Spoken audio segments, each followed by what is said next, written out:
Someone lost a shoe.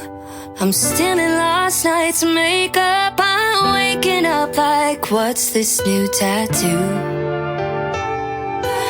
Room is spinning, ears are ringing. Clutch my pearls like, what the hell just happened?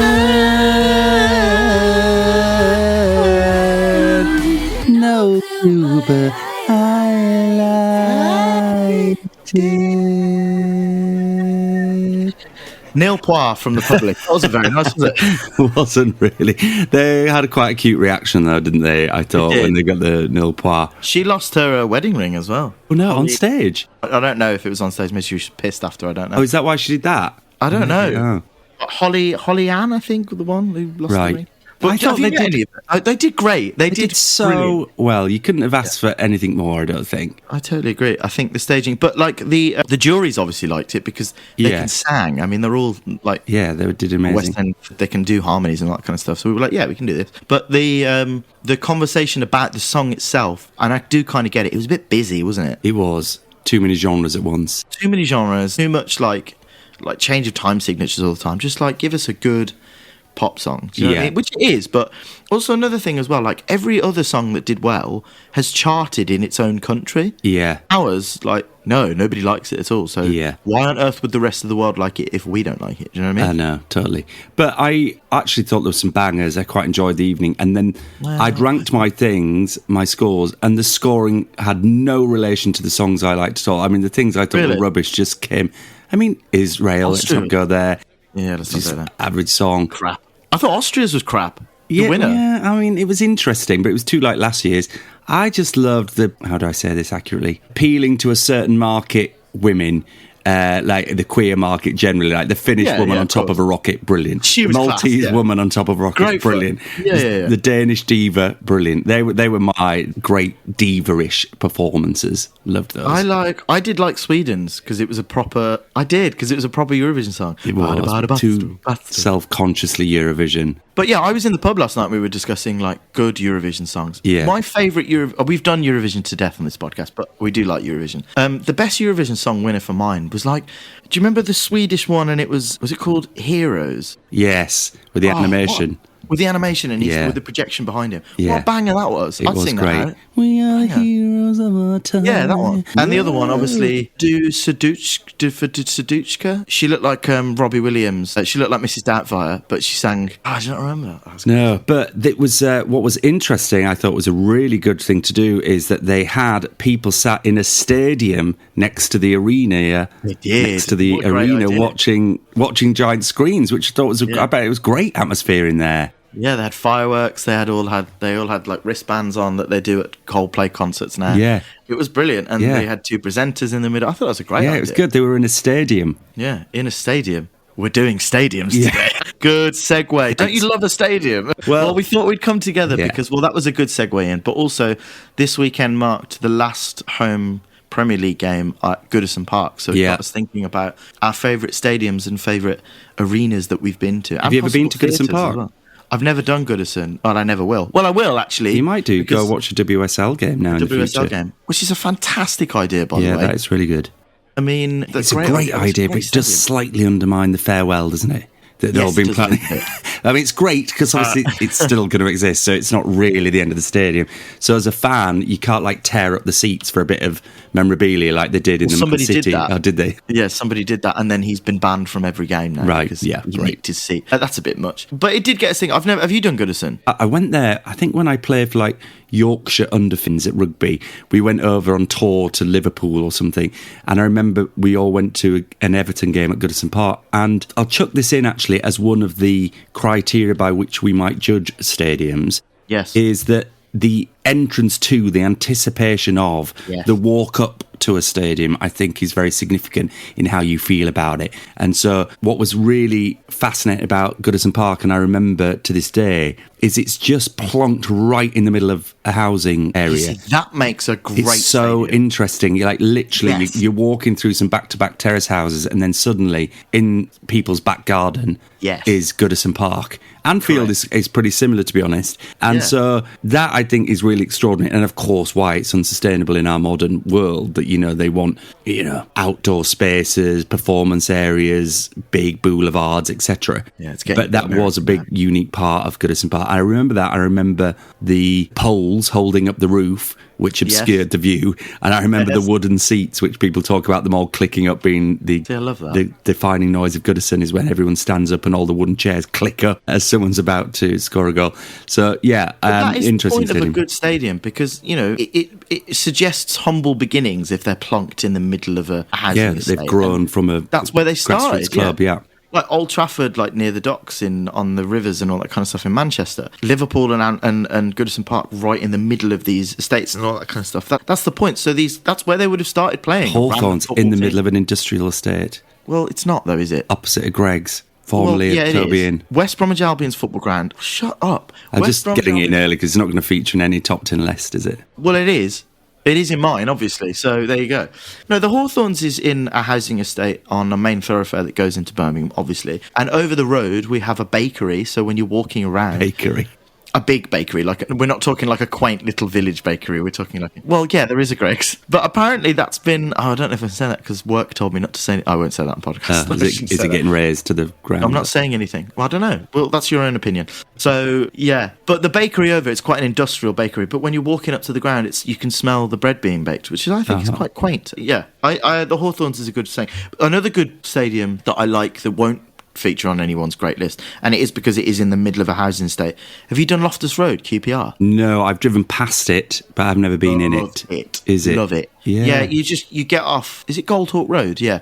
And then you take a right, and then you're in like a traditional quintessential London townhouses, and then you take a right, and then there's just a really small, tight little football ground. Yeah. And when you go into the ground, you're literally on the pitch. The stands are like sheer up because they haven't got the space. Yeah. So that makes a really good football ground for me. I mean, what are the criteria? Let's discuss. Because they are, of course, this is the Theatre of Sport podcast, as we tag it. He's holding up his mug. And they are theatres of sport. They are theatres in the round, which is, there are lots of different configurations of an artistic theatre, one of which is theatre in the round, where the action takes place in the middle and the audience surround it.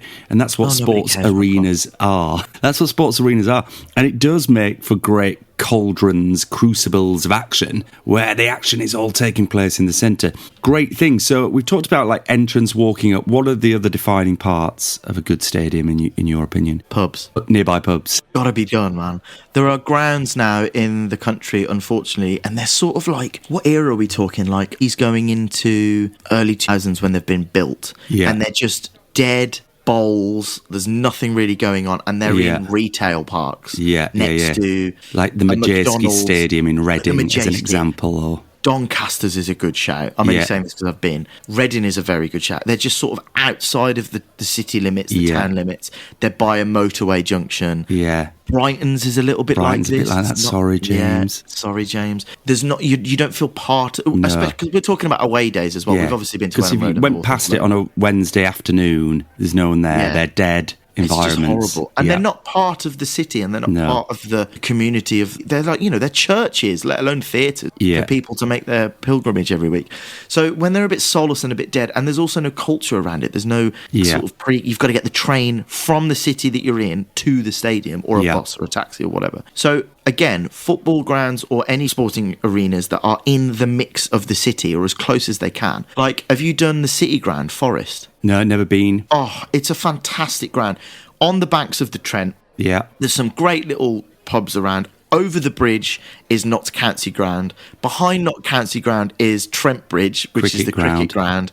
And it's just sort of packed on the banks of the river, just outside the city centre as it is, right the city centre. Yeah. There's great pubs, there's great restaurants, there's all that kind of stuff. You feel part of the mix. So the walk to the ground, to any of those grounds, is great. When you're an away fan at Forest, you actually use Notts County's bar, so in their stadium. So that's a designated away pub. So you go to Notts County and then you have some beers there, which is fine. It's great. It's a nice little stadium. And a traditional stadium, Wales, which is great. Walk over the bridge, and then you're at the City Ground, and then you go into the ground. It's a brilliant... that's up there for me, actually, Forest. Forest is a great little ground.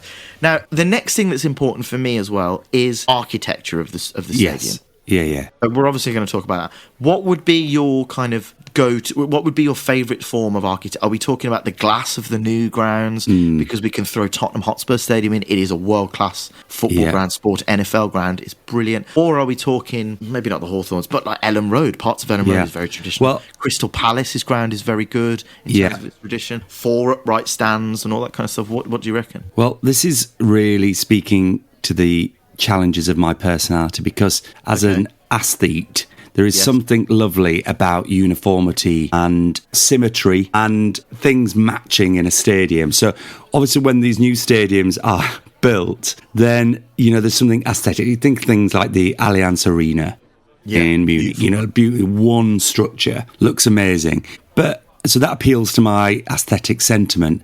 But I think the trick is, and Leeds United have just announced plans to redevelop Elland Road, which I think is great, because back in the day, in the Risdale Premier League era, when we were successful properly last time, there was talk of building exactly what you described, a new stadium outside of Leeds, slightly in a redevelopment area. And I'm glad that never really happened, even though it was near to my folks' house. But the plans will be to build each stand up and then link them. And so they will look different, but they will build a sort of ultimately relatively organic structure. But it won't look like one complete homogenous stand like a lot of these Emirates stadiums look like. So there's something beautiful about those single structures, but the idea that you maintain the history and you grow the stands, like Anfield have done brilliantly.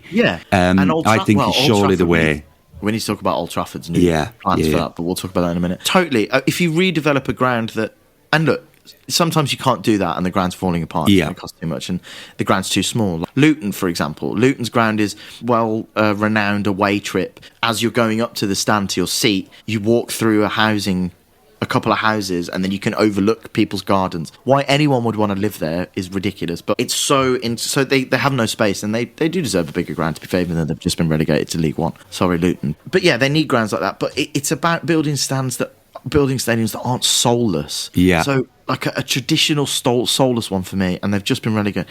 The King Power is an awful stadium. Awful stadium. St Mary's, awful stadium. They're just one tier blocks all the way around. They look exactly the same. Carbon copies of each other. No character or personality. They're just horrible. Architecturally, they don't look good. They're slightly outside the city. They're just not good football grounds at all. If you think of something like Craven Cottage, which is... up there old school stadium, and then they've built that extraordinary thing over the banks, and apparently that's an amazing place to go. I think there's even a pool or something now there on the new stadium. Well, that's a bit much. Is there? That's a bit too much.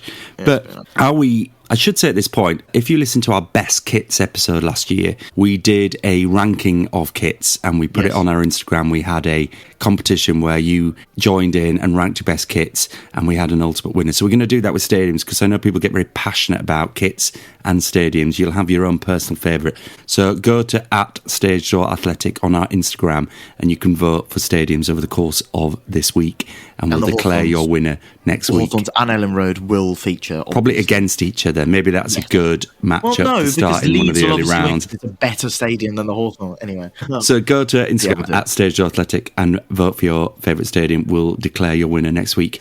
But this is what we need to discuss, is we're not just here in football territory, because cricket grounds often do really good jobs at keeping the old with the new. You'll have amazing pavilions. You'll have great pavilions that are often old school and brick and with balconies, wrought iron bright, and then you build the new glass and steel structures around them. Examples obviously being Lords. The Sydney Cricket Ground has got great old pavilion and new stands as well. The Oval as well.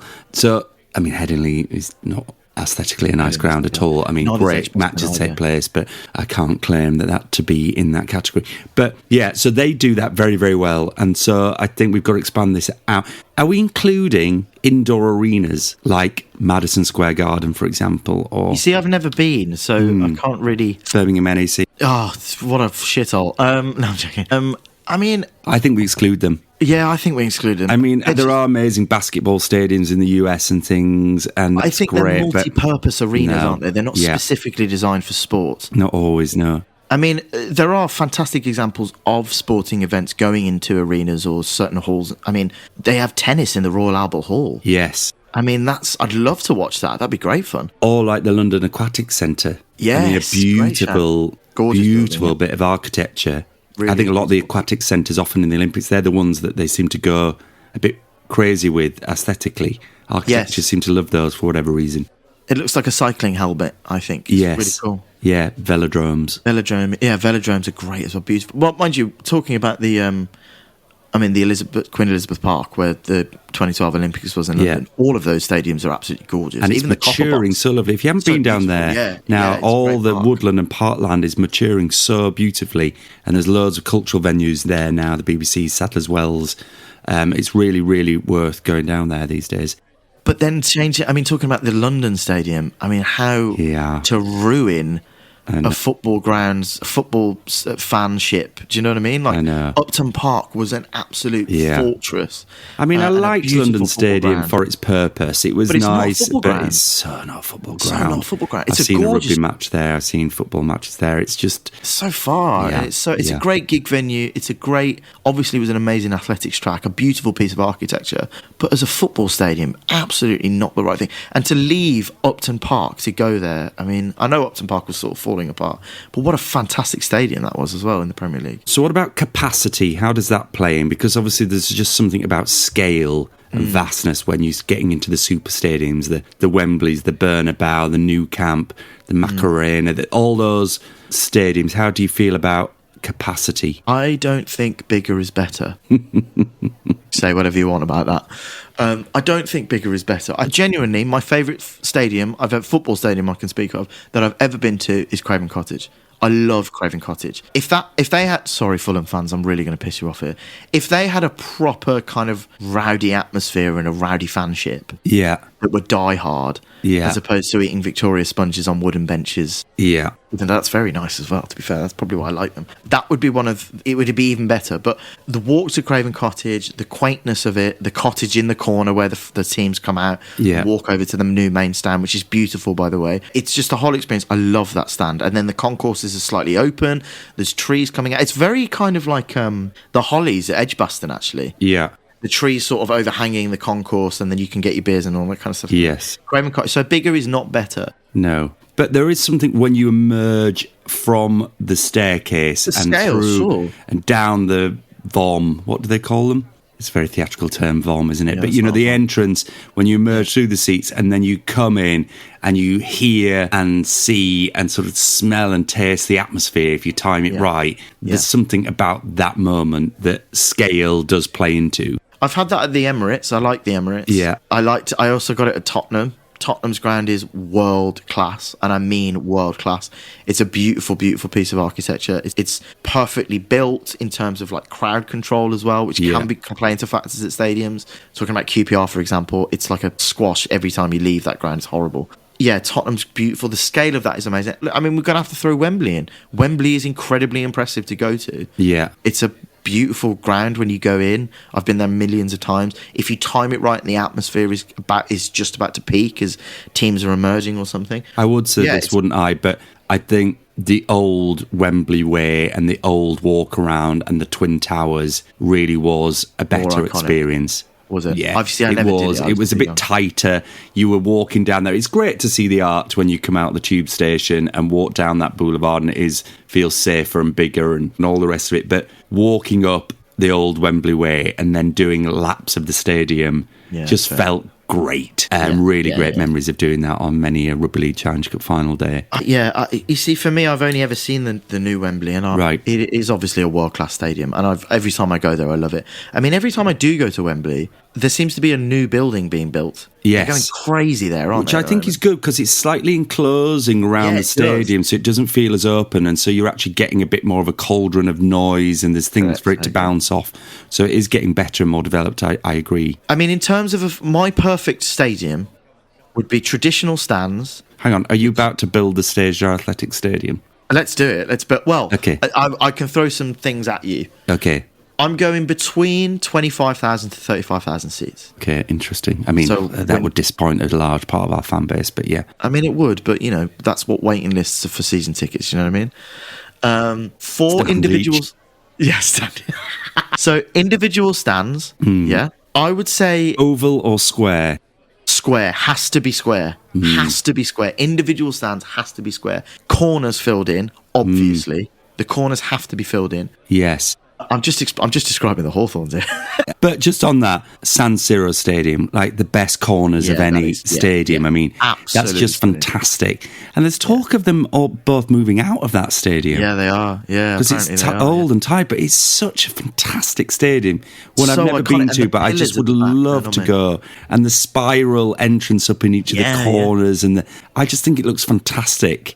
They can't. I'd be really sad about that. And then those, essentially, they're corporate boxes, aren't they, that fill in the stands, which allows the stands to be sheer. Yeah, I think it's a great idea. I think that's a great idea. It hasn't been copied more, that. Yeah.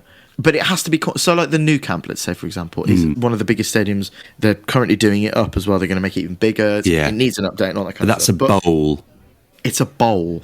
Now, you look at... some great bowls.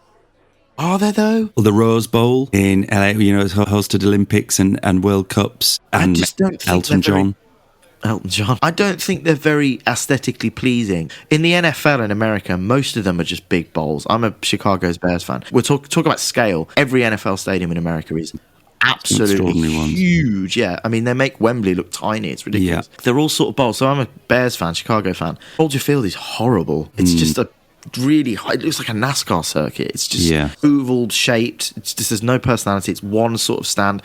I mean, talking about tiers as well. I think the Stage Athletic has to have tiers. Like 3-tier stand. I think. Tiers. Okay. I like a 1 tier, a smaller mid tier, and a higher tier. Okay, I can do that. But here's going to be something that you might not like. I don't want the stands to look the same. I know we've got 4 stands. I want them to look different. And varying in size. Oh, but there's got to be some sort of plan in the side. I don't want them just to be eclectically 4 different stands with different materials.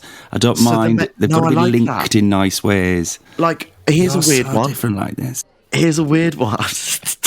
Here's a weird one. St James's Park. I mean, it looks like 2 stadiums put together. It does. I love it. Yeah. Have you been there?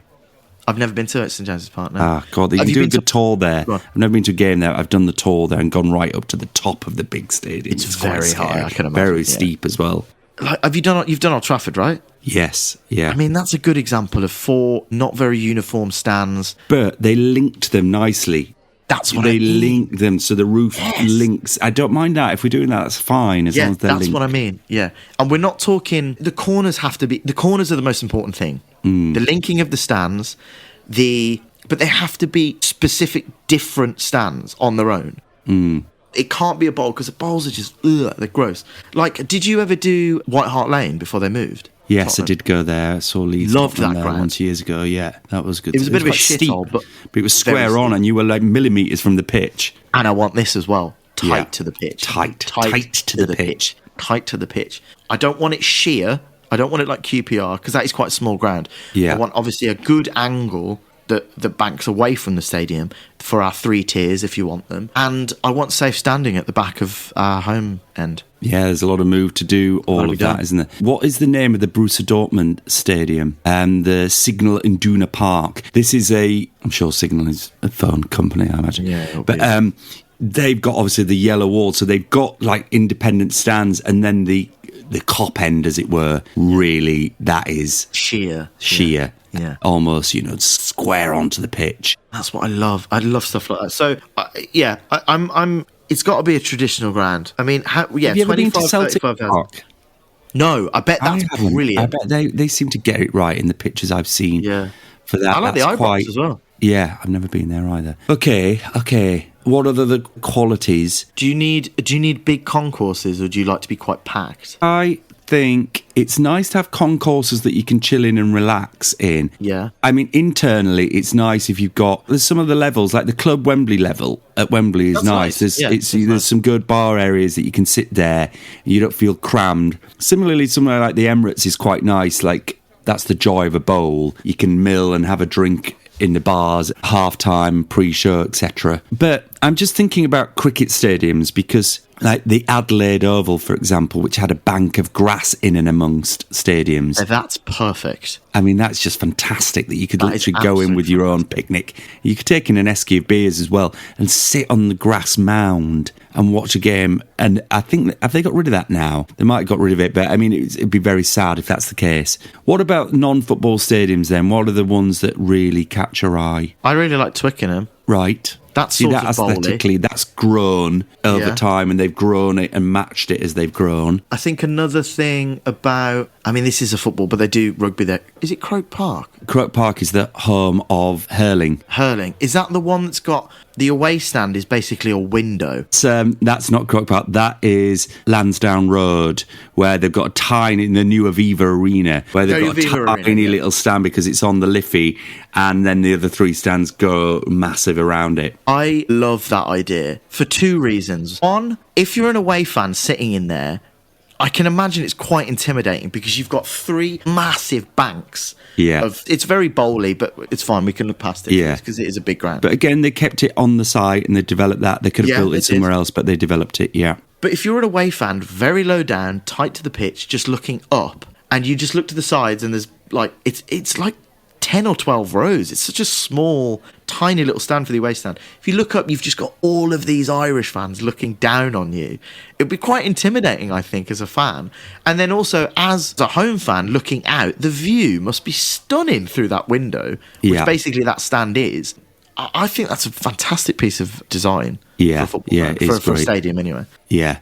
Yeah, I'm a big fan of that one. I mean, cricket, I'm a big fan of Edgbaston because it's higgledy-piggledy. You can walk around anywhere. Much like every cricket ground in this country, actually. They're a bit higgledy-piggledy, as opposed to Australia where they are huge. I mean, how big's the MCG? It holds 100,000 people, plus its capacity's been 105 when they've had people standing and done ceremonies and things. Yeah. I mean, Stadium Australia I went to...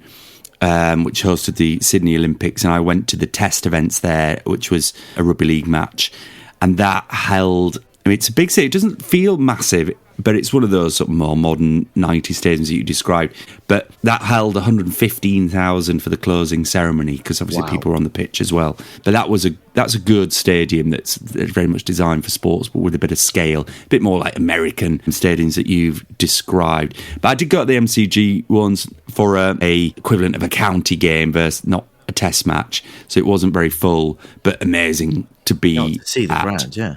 I went to the Ashes at Sydney and Adelaide. You know, that was amazing. I'm also going to talk about colour. Matching White seats. Got to be. Branded seats, you know, in the colours of the team. I do not like... I actually don't like any pattern on the seats anymore. No. But if you have bands of colour, like, I think like Dortmund or Barca do bands of colour. That's okay. I think Valencia do bands of colour where you've got tiers, like one orange, one white, whatever. But no, when they've done the Adidas sign out of seats. Yeah, at Old Trafford, it is crap. Horrible. But also, like, and this comes down to the colour of your team as well. White seats really don't look good because they fade, they look crap. Yeah. Elland Road is light blue, is it? You got a lot of blue seats, yeah, and you've got a whole mishmash of seats in different stands and things, but yeah. And I can only talk about the Hawthorns again. Uniform, royal blue, navy blue, gorgeous. Yeah. And the steps are painted white, so they look like white stripes when you're on. I was actually on the pitch the other day. Oh, yes. Yeah, you sent videos of that. Yeah, what was going on? I was working at the academy. Had the stadium for a couple of games, so because obviously it's the end of the first teams for both the women's and the men's. So the academy get a couple of days there. So we played Walsall a couple of times, and after the game had finished, me and the analysts just sort of stole onto the pitch and started having a kick about the Hawthorns, which was just wild. It was amazing. Very good. I tell you what, have you been on a pitch in a stadium? Many times. I mean, I in my refereeing days, I refereed at Anfield. a Sky Sports game, Wigan versus St Helens. I refereed at Anfield. I've refereed at almost every rugby league ground in the country. And there's been, I was going to mention some of these. I mean, there's some great stadiums. I remember, when you're reffing, because this is probably the other quality. We've got obviously capacity, you've got aesthetic, you've got the nature of the stands, but you've got the atmosphere generated by the fans and how that affects. And I remember, if I was reffing it like Castleford, the Jungle as they rebranded when they became Castleford Tigers. Really tight little, exactly where that game was. And, the crowd are really on you. And even if you're touch judging there, the back of your bum is rubbing against the fence, and the fan's breath is literally on your neck as they're shouting at you. That you really, really feel it there. But I mean, Wigan, the new stadium was great, but the old stadium was fantastic, and some great rugby league grounds over the years. See, I bet they're very traditional and they're very tight, and literally, and we just, like a lot of amateur sports grounds will have, some of them still have cement posts with a metallic bar between you and the pitch, because there's no risk of people invading. They're not worried about that. So there's some just fantastic sports stadiums did around the country that, I loved. And it was great. I used to love, because this is the other thing when you're at these stadiums, the dressing room capacity varies hugely, especially for the refs' rooms. Sometimes you're in a cupboard, sometimes you're in a lovely spare dressing room, all of you, and the quality of the shower or the bath. But all of that stuff was great. And then running out through the tunnel, the quality of the tunnel. I mean, if we were having this discussion with players, I bet they would factor that in, how the quality of the tunnel that they emerge from and how they experience. As a home and an away player, Because I remember in certain World Cups, people coming from stairs, under the ground and emerging up through the floor versus coming on from a corner or coming on the halfway line. There is a different quality, because that's unique to Old Trafford, isn't it, where people emerge from the corner. I don't like that. I think they've got to come out from the middle. Yeah, and it is. As a player and an official, if you're walking through the tunnel, it must be a hell of a lot more. Although, having said that, you're taking in the whole a longer walk in as well. Yeah. I don't know, actually. Maybe It is quite fun. I've been to many of the Rugby League Grand Finals at Old Trafford, and when it's a final, you can get a lot of razzmatazz coming out of a corner with all the fireworks and the possession. The crowd get to whip it up a little bit longer, I think. The NFL entrances for the teams are wild for the home teams. Oh, yeah. Jesus Christ. It's like New Year's Eve fireworks on London Eye coming out. Yeah, and they announce every play. It's like, get on with it. Get on with it. There's 50 of you. Hurry up. Yeah. Okay, well, honourable mentions for other stadiums that you've been in that you really loved? Because we haven't talked tennis stadiums. I was just about to say Centre Court. Centre Court is great, man. Yeah. Centre Court is great. It's so tight. You're on the court. Obviously, it's going to be tighter because the tennis court's a lot smaller than a football pitch or a rugby pitch or whatever. Really love it. It's also the colour, the aesthetic of that ground. Yeah. And the neatness and the coordination of it all. Beautiful. Yeah, beautiful. And exactly the same with number one court as well. It's beautiful. And I can't stand, and this is hypocrisy, because they are 4 stands, but the corners are horrible on it, but they're 4 separate stands. Roland Garros is disgusting. Yeah. They look like concrete, just slabs. They're just like 1960s school architecture. It's really, really horrible. And looking at red clay as opposed to luscious green and deep dark green in the seats. Yeah. But I think Centre Court is gorgeous. And the ivy that's grown around the stands all the way around. It's really mature and established. Yeah. I mean, the Arthur Ashe Court looks extraordinary on the scale. Yeah, that's true. Yeah. For the US Open. Flushing Meadows. I've been to the MetLife Stadium recently. I did a report into the podcast, which is going to host the next World Cup. So that's a big old American stadium. High up, when you're in that top tier as we were, you really see the scale of those things. But it's not, it's in the middle of nowhere. It's not beautiful. It's fine. So I think it'll be slightly underwhelming. It's going to have to be made by the atmosphere and whatever pre-show they do and all the branding, etc. Not looking forward to the next World Cup or the Olympics. It's going to be horrible. I know, with that guy there. So, top stadium for you? Should we save it for next week? Yeah. Come up with your top 5 and we'll reveal next week's semi-finalists and winner, and we will nominate our own best stadium. Go to @StageDoor Athletic on Instagram and vote for your favourite stadium. Have you got your teeth in? That took you a while. I know, didn't it? Crikey. Congrats to Hibernian Women's Super League champions, Scottish Women's Super League champions in Scotland. While the chief put sunshine on Leith. You know, I'm a big High B fan. Because of Hannah Jarrett Scott. Oh, yeah. Congrats to Hannah, who's smashing her career at the minute. Very good. And obviously Chelsea women, and we haven't spoke about this, but we do have to do it really quickly. Apologies, James, but Crystal Palace won the FA Cup. James was not pleased as a Brighton fan. We can talk about that very quickly. Great for sport. Have you seen some of the viral videos of in the stands at Wembley when Palace won it? It is just so life-affirming. Yeah. Grown 130 years or something? Yeah, 100 years. It's been grown men and women clutching out each other so hard, tears falling down their eyes, big, hard, burly men bawling their eyes out, holding their misses and their kids going, this is what it's all about. Completely different ages. You've got old age pensioners there. You've got toddlers there. The whole day. And I'm so pleased for them. And I'm not a massive Palace fan, to be fair. I think the ultras things is embarrassing, if I'm honest. But it was so life affirming watching that, and I hope they had an amazing weekend. I'm sure they did, and I hope the players had an amazing. Well, Palace have got Liverpool next week, and obviously nothing to play for either of them. Yeah. One's an FA Cup winner, one's a league winner. All the memes on the internet are just like, fuck it, do you just want to play tennis or something? Yeah. It's like, who cares? Just go for it and just be like, make it 8-7 or something. Yeah, just dick it and play loads of the kids and all that kind of stuff. But it was a brilliant. I'm very glad they did it, and I'm glad they won it. But if I implore you, if you haven't seen some videos from the stands when the full-time whistle went, it's pretty gorgeous. It's very emotional, actually. I loved it. It's great. Maybe very jealous. I hope one day West Bromwich Albion can get there, which we won't. Great. Well, we've got a meeting with Norman Foster now about the stadium, the Stage Athletic Stadium. What are we going to call it? What are we going to call it? I think it's just going to have to be sort of local sponsorship title. We're going to sell the naming rights, aren't we? So at the Bill's Painting Stadium?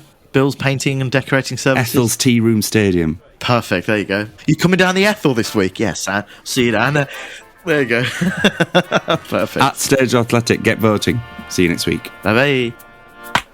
I had a dream that I scored a goal at Wembley, cause I was trying to be a baller back in secondary. Dropped from the squad same year I wrote a melody. Baller raw rapper like God, what am I meant to be? Remember playing footy on a rainy day. Pack a punch on the ray gun, take a name. Go be loud with a number 2 trim. Copper Mundial boots, proper bruised up shins. 15 I got a trial with a proper club. 16 I got dropped and I was proper start. 19 when I started playing semi-pro. But then the weight of the world become a heavy load.